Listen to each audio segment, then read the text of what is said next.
Commerce के और accounts के स्टूडेंट हो और रेक्टिफिकेशन ऑफ एरर चैप्टर को समझना चाहते हो तो बस इतना सा समझ लो कि दुनिया में आज तक जितनी भी गलतियां हुई है, इस पूरे संसार में, सृष्टि में जितनी भी गलतियां हुई वो दो ही कैटेगरी में आती है।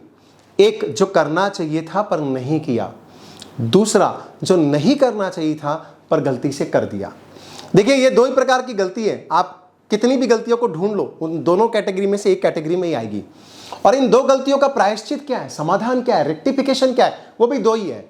और वो क्या है, जिसको करना चाहिए था पर नहीं किया उसका इस दुनिया में एक ही प्रायश्चित है, एक ही समाधान है, कर दो अब उसको, राइट।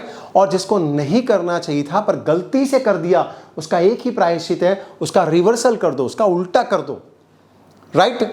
अब देखिए एक छोटा सा एग्जांपल लेते हैं। Cash receive from Sunil was credited to Anil account. हमको कैश रिसीव हुआ था सुनील से और हमने गलती से अनिल के अकाउंट में क्रेडिट कर दिया। देखिए क्रेडिट किसको करना था, सुनील को, आपने नहीं किया। क्या प्रायश्चित है इसका, क्या समाधान है इसका? भाई सुनील को क्रेडिट कर दो, अब कर दो। और आपने गलती से किसको क्रेडिट कर दिया, अनिल को क्रेडिट कर दिया। क्या प्रायश्चित है इसका? अगर आपने गलती से अनिल को क्रेडिट कर दिया तो रिवर्सल कर दो, उल्टा कर दो, मतलब अनिल को डेबिट कर दो। तो जर्नल एंट्री क्या बनेगी, Anil account debit to Sunil. बस इतना ही तो है रेक्टिफिकेशन ऑफ एरर चैप्टर में। अगर इन बातों को समझ गए तो ये पूरा चैप्टर आपको यूं समझ में आ जाएगा।